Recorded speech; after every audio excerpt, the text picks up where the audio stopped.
Assalamualaikum warahmatullahi wabarakatuh. Saya Nur Habibah dengan nomor induk mahasiswa 12040321585 dari kelas 3 PRC. Nah, di sini saya akan berpidato singkat mengenai keadilan hukum yang bagaimana sih yang kita cari pada saat ini. Hukum menjadi panglima dan keadilan adalah segalanya. Faktanya, kepastian hukum kian hari kian tidak menentu. Keadilan yang segala-galanya menjadi segalau-galaunya. Terkadang yang berjuang tidak mendapatkan apapun, sedangkan yang biasa saja mendapatkan banyak. Hukum di negeri ini tampaknya baku tumpul ke atas dan tajam menghujam ke bawah. Nah, hukum di negeri ini rasanya terus berjalan layaknya permainan dan sandiwara, yang salah bisa menjadi benar dan yang benar bisa menjadi salah, sekalipun rakyat menagih kebenaran.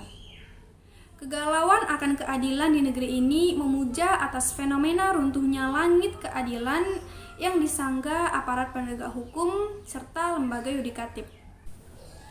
Ada beberapa ahli yang mengatakan bahwa basis dan keadilan hukum bukan pada individu, melainkan pada norma-norma hukum itu sendiri.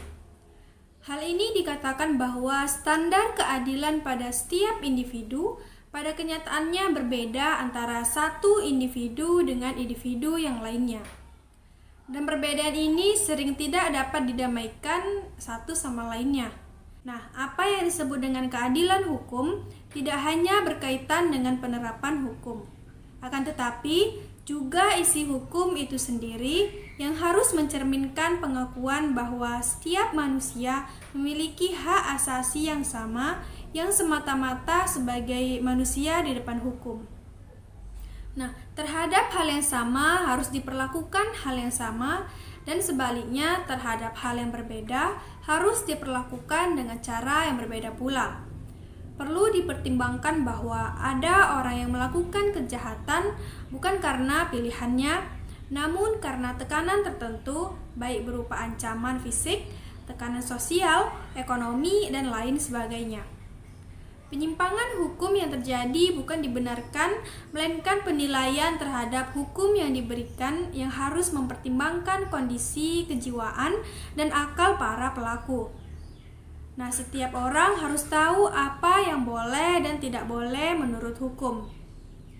Proses pengadilan adalah adil tidak hanya sesuai yang diberikan yang harus mempertimbangkan kondisi kejiwaan dan akal para pelaku. Nah, setiap orang harus tahu apa yang boleh dan tidak boleh menurut hukum. Proses pengadilan adalah adil tidak hanya sesuai dengan prosedur hukum, tetapi juga mempertimbangkan prinsip-prinsip penghormatan terhadap hak asasi manusia. Nah, cukup sekian yang dapat saya sampaikan, semoga bermanfaat bagi kita.